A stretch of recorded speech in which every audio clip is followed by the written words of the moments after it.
decided to read Dale Carnegie's book, How to Win Friends and Influence People. I'm excited about the book, and maybe I'll do a book review when I'm done, but I've not gotten very far at all. Actually, I'm still in the introduction. But I felt like his life story laid out the story very well of what I want to talk about today. So many people know how successful Dale Carnegie is. If you don't know about him, you can Google him or find some book reviews that will tell you about what his life and books are about. But pretty much he is a public speaker, and he trains people in public speaking so that he can teach them and guide them into becoming effective public speakers. So that is why his book is called How to Win Friends and Influence People. It's by your speech. But the book begins with the introduction, and the introduction really is written by a friend of his, but it's about the story of Dale Carnegie's life.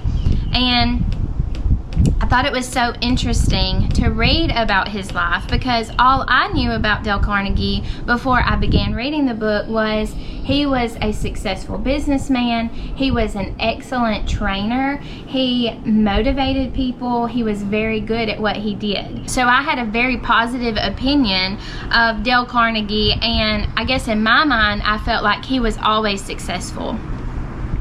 But this book lays out the early years of his life, how difficult he had it as a child. He grew up in a very, very poor family. He had troubles and trials because of their poor background. When he was able to go to college, he had to ride back and forth every day on horseback because he couldn't afford to pay the rent to stay in the dormitory there at the school, which caused him a lot of embarrassment because others would know his poor background and how he was not able to afford to stay there. That caused him a lot of concern and embarrassment. After he graduated, he was not successful as a businessman in the big companies, so he went to work for the Armor Company selling bacon and lard, and they gave him the worst territory that they had, and he really had to scrap and work extra hard to make any ends in that job. But he ended up turning around that whole area for the company, and they offered him a promotion so that he wouldn't have to do the grunt work anymore.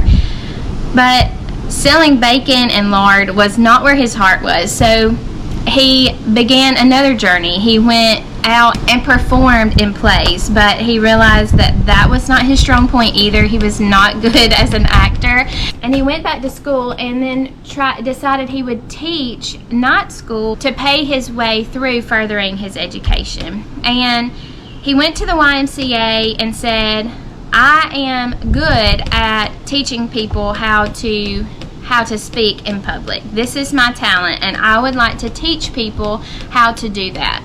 He had done that in college, and he had had success there, and so he knew that he had an ability here. But the Y was like, no, we've tried that before, that won't work. And so he said, okay, well, instead of paying me the $2 per night to teach this course, what if I just take a percentage of the proceeds? If there are any proceeds, I get a percentage. And they thought that it was going to be a flop and they were going to get something for nothing. So they signed him up and they agreed to that deal. Well, turn around in just a little bit, and they were paying him, instead of $2 a day, they were paying him $30 a day. And so his story begins. But his story really didn't begin at the YMCA teaching night school. His story began way back when he was a young boy, having to wake up at 3 o'clock in the morning and take the pigs out to be fed and then bring them back in so they didn't freeze. His story began when he was having to ride the horse to school instead of being able to stay in the city. And the character that developed, and the hard work and the perseverance that developed in him as he was going through his journey. His story didn't begin when he had success. His story began way before that. And that is a picture of every single one of us. Every single one of us has a journey that we go through, and that journey is our life. I want to encourage you to not wish away your life wanting to be like someone else or wanting to have what other people have, but enjoy the life that you have been given and find joy in your journey. There are beautiful parts of your journey that no one else will get to experience. And so I want to talk to you a little bit about the comparison trap and how we can avoid comparing ourselves to others and find joy in our journey.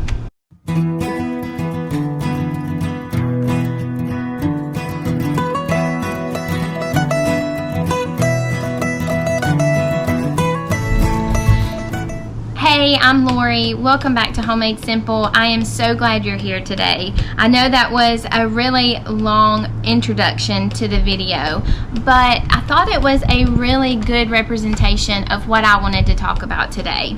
Springtime is the time where our family sort of wakes up from our winter hibernation and begins making plans for our home and our homestead. We try to think about new things that we can do to bring improvements into our home and our property, what we need to do for the animals and what we need to do as far as fixing things up. There's always something to do. There's always improvements that need to be made. The list is endless for us, and I know that the list is endless for you as well. But what it makes me realize is there's a lot of work that goes into bringing a home along in its journey. When I say home, I mean our families and our homes themselves, the properties that we live on, and all of our lives that are melted together in our home. That's what I'm meaning. And there is a beautiful journey that happens day by day that we have such an influence over the story of our lives, and finding joy and contentment in the journey that we have been given and that we have chosen is such a privilege. And I want us to think about where we can avoid feeling bad about where we are, and we can begin to find contentment in the places where we are right now and still make a path forward so that we can begin becoming who we want to be in the future. Comparing ourselves to others is rampant. There are so many inputs of information that we receive about other people's lives, especially because of social media and media itself. There are so many inputs of that information that we can begin to feel really bad about ourselves because we are not realizing what we see on the screen is not the reality of those people's lives. The number one tip about avoiding comparison is to remember what we are comparing. Remember that what we are seeing on the screen is not the entirety of those people's stories. If I look at another homeschool mom and she looks like she has everything all together, well, she might be the best homeschool mom in the world. But if I compare everything that I know about myself to the little bit of what I know about her, I am never going to measure up. So remember that when we are comparing ourselves to the information inputs that we have been given, especially on social media, it is not an apples and apples comparison. We know every dark, dirty, negative thing about ourselves, and we know very little negativity about other people. As an online community, I think people do a great disservice to one another by only portraying the positive, by making sure everything is perfect before we take that picture and post it on Instagram. And we as individuals will take that one picture and we will write the rest of the story. I heard about a very interesting ability that our brain has, and whenever we are given a very small amount of information, let's say there's a picture, but 85% of the picture is torn, and maybe we can only see a small 15% of that picture. Our brains have been made so that we recreate what we think is there in that picture. So the other 85% is made up in our minds. It's not reality. I think most of the time what we use to finish out the picture of these people's lives are they have everything together, they are perfect moms, they are perfect wives, they never waste money, they never waste time, their house is never dirty, and we put that into our minds, and then we begin to feel less and less and less about ourselves because we know that our house is always dirty and that our kids make a mess and that our kids sometimes misbehave, and we know that we sometimes raise our voice when we ought not, and sometimes we're not the best wives, and our food is burnt a lot of the time before we remember that it's on the stove. So we know our reality. Our reality is 100% accurate. And so when we are comparing ourselves, our 100% accurate reality, to the made up reality that we have created for these other people, we have really done ourselves a disservice. So just number one, remember what you are comparing. You are not comparing your reality to their reality. Because of this reality that we create of other people, I think it's important for us to limit the amount of social media that we ingest on a daily basis. Sometimes social media is an opportunity for us to unplug. We feel overwhelmed, we feel worn out, we feel really tired, and so what do? We pick up our phone and we scroll down and see all of the things that other people are posting, 90% of which are filtered misrepresentations of reality. And so when we're tired and we're worn out and we feel poorly about ourselves, we feed on this misinformation that people are portraying to us on social media. So maybe we can find a better way to fill that time. Maybe we can read a book. Maybe we can just sit and meditate or pray or read scripture. But what we don't need to do is take the time when we are at our weakest and fill that time with things that are only going to make us feel worse about who we are and where we are. So maybe we can find a better way to spend our time when we are needing a break and needing to relax, instead of spending that time scrolling on social media.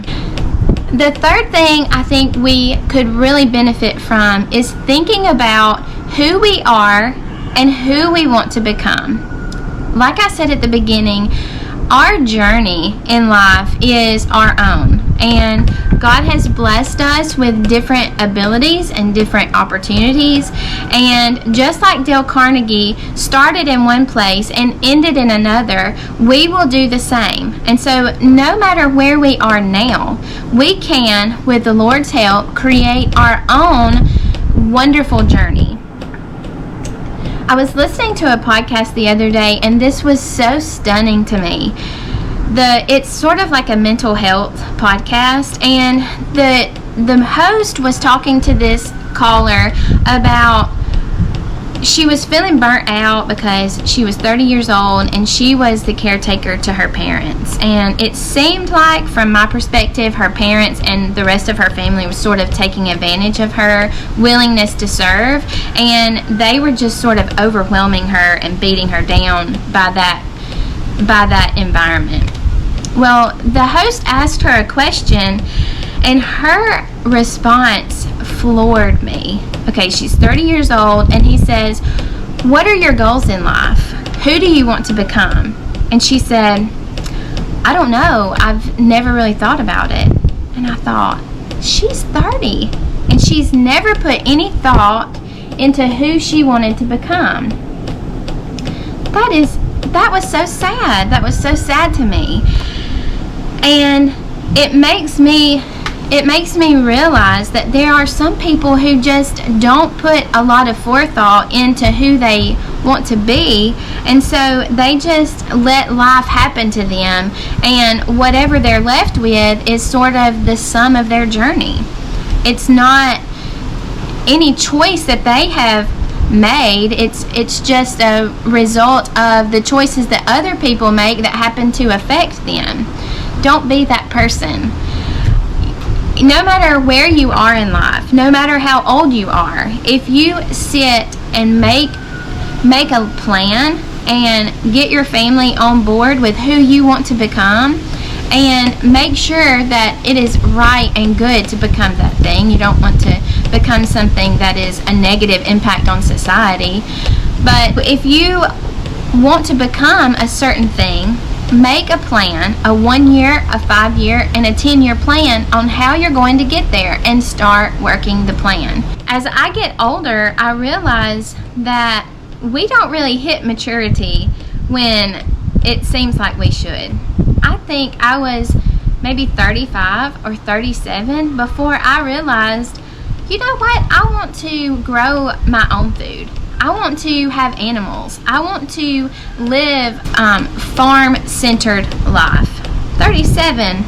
And so whenever we began that journey, everybody was sort of floored by that, because before I made that decision, and before my family and I started working toward that goal, I couldn't even buy a whole chicken at the grocery store and tear it apart. Like, I didn't want to touch a dead chicken. I didn't want anything to do with bones and anything like that. So it was very surprising for the people who knew me that I wanted to own chickens and I wanted to have a milk cow, that this goal that I had discovered about myself was so different than where I had been in the past.